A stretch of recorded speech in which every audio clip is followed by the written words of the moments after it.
हाँ जी। तो मेरे भाई और बहनों, आज की वीडियो और टॉपिक क्या है? आप में से बहुत बच्चों के मैसेज आते हैं, मुझे एक तकलीफ देखने को बहुत जेन्युइनली मिलती है कि यार मोटिवेशन ना एग्जाम सर पे है, पर इस टाइम ना एंजाइटी और ओवर थिंकिंग या ओवर परफॉर्मेंस, अंडर परफॉर्मेंस की वजह से ना मोटिवेशन डाउन हो गई है। वो वाली 12-15 घंटे की पढ़ाई नहीं हो रही है जो होनी चाहिए इस टाइम एग्जाम सर पे आने पे। अब इसके दो तरीके के बच्चे होते हैं इसमें। एक वो बच्चा होता है जिसने इतनी बार सिलेबस पढ़ लिया होता है कि वो पढ़ पढ़ के बोर हो चुका है, उसे समझ ही नहीं आ रहा कहां से पढ़ूं, कितनी रिवीजन करूं, कहां से क्या करूं। और दूसरा वो होता है जिसने भाई बहुत ही कम प्रिपरेशन कर रखी है और अब उसका दिमाग हो चुका है आउट कि भाई इतने कम टाइम में कैसे कर लूंगा मैं इतना सारा सिलेबस। अब देखो, इन चीजों के ना मैं प्रैक्टिकल सॉल्यूशंस आपको वीडियो के एंड में बताऊंगा, बट पहले ना आप लोगों से कुछ बात करनी है बहुत जरूरी। मेरे भाइयों बहनों, ये जो अभी तुम्हारा मेंटल स्टेट है जो कि एंजाइटी, ओवर थिंकिंग या फिर पढ़ाई पे फोकस ना करने वाला है, इसमें तुम्हें ना एक बहुत इंपॉर्टेंट बात समझनी पड़ेगी इस स्टेट को ठीक करने के लिए कि ये जो अगले 10, 15, 20 दिन है ना, ये तुम्हारी लाइफ के ट्रस्ट में सबसे सबसे सबसे इंपॉर्टेंट दिन है।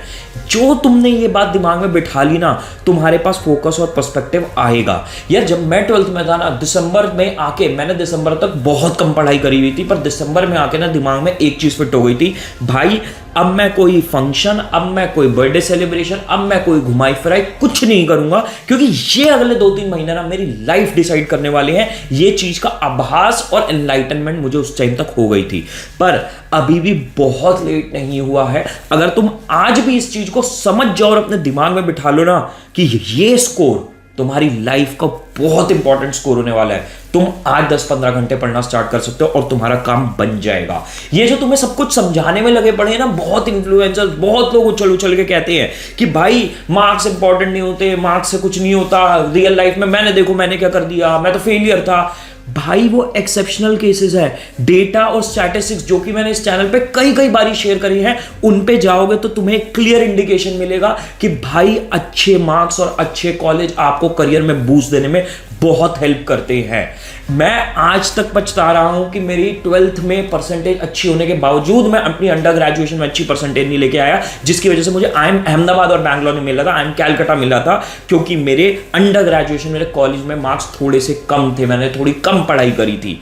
तो ये पछतावा तुम्हारे साथ कभी नहीं रहना चाहिए। तो आज से सीरियसली पढ़ना स्टार्ट कर दो। अब तुम कहोगे भैया मोटिवेशन तो हो गई, एक्चुअल कुछ चीजें भी बता दो जो मैं यूज कर सकता हूं। एक्चुअल चीजें सुनो मेरी बात। पहली चीज सबसे इंपॉर्टेंट, अगर ढंग से सीरियसली पढ़ना चाहते हो, अपना एनवायरनमेंट ठीक करो। भाई मैं अगर आज ऑफिस में काम करता हूं ना, मैं 2x काम करता हूं घर पे काम करने के मुकाबले। अब देखो, तुम ऑफिस या लाइब्रेरी वगैरह तो नहीं जा सकते हर बच्चा, तो तुम्हारे लिए बेस्ट चीज क्या है, प्लीज अपने बेड पे मत पढ़ो, अपने घर में चाहे छोटे से छोटा कोना हो, अगर स्टडी टेबल हो बेस्ट है, नहीं है कोई टेंशन नहीं है, पर एक कोना पकड़ लो और वो कोना तुम्हारी बिल्कुल एक, जिसे कहते हैं ना, पवित्र जगह होनी चाहिए जहां पे तुम्हारा दिमाग सिर्फ पढ़ाई में लग रहा है। अगर तुम्हें कुछ और करना है, कुछ कहीं और दिमाग लगाना है, वहां से उठ के चले जाओ, उस जगह की पवित्रता मत खराब करो, पर वहां तुम्हें पढ़ना है और वहां कुछ और नहीं करना है। तुम्हारी फैमिली को भी क्लियर होना चाहिए कि यहां बैठा है तो ये पढ़ रहा है, इसको डिस्टर्ब नहीं करना है। सेकेंडली भाई, अपने गैजेट सारे हटा दो, अपना इंस्टाग्राम प्लीज रिक्वेस्ट कर रहा हूं बंद कर दो, उस सारे सोशल मीडियाज को बंद कर दो जहां पे तुम्हारा पढ़ाई नहीं होती, जहां पे तुम डिस्ट्रैक्ट होते, जहां पे तुम्हारे अभी जो एंट्रेंस आने वाला है या फिर एग्जाम्स बोर्ड्स के आने वाले हैं उससे कोई लेना देना नहीं है। प्लीज इन सबसे दूर हो जाओ और अपना फोन बंद करके पढ़ाई स्टार्ट करना, ठीक है। And third and not the least, please previous year question paper refer करना। बच्चे अक्सर पूछते भैया कौन सा सैंपल पेपर करूं, भैया कौन से क्वेश्चन पेपर को मैं एड्रेस करूं, प्रैक्टिस करूं। उनसे मैं क्वेश्चन जब पूछता हूं ना, भाई प्रीवियस ईयर पेपर कर लिया, वो कह रहे हैं नहीं भाई, सबसे पहले प्रीवियस ईयर करो, उसके बाद सैंपल पेपर सोचना, उसके बाद कुछ सोचना। हर सब्जेक्ट के तुम्हारे एटलीस्ट 5 साल के प्रीवियस ईयर पेपर्स होने चाहिए, specially in case of boards, क्योंकि प्रीवियस ईयर से बहुत कुछ रिपीट होता है, बहुत सारे हिंट्स मिलते हैं, बहुत सारा पैटर्न हमें समझ में आता है। तो उसके बिना बोर्ड्स देने में मजा आएगा ही नहीं, उसके बिना आइडिया ही नहीं लगेगा बोर्ड्स दिखता कैसे हैं। तो ये मेरी तरफ से 3 एडवाइसेस। उसके अलावा अगर तुम डाउन फील कर रहे हो, डीमोटिवेटेड फील कर रहे हो, कुछ भी लाइफ में पंगा चल रहा है, भसड़ चल रही है, टेंशन मत लो, पे आ जाओ, मेरे मैसेज कर दो, मैं तुम्हारी पूरी कोशिश करूंगा, जितनी मैं हेल्प कर सकता हूं उतनी हेल्प करो, ठीक है। तो मेरे भाइयों बहनों, बेस्ट ऑफ लक, दिल से तुम लोगों के लिए, सबके लिए दुआ एंड बाय।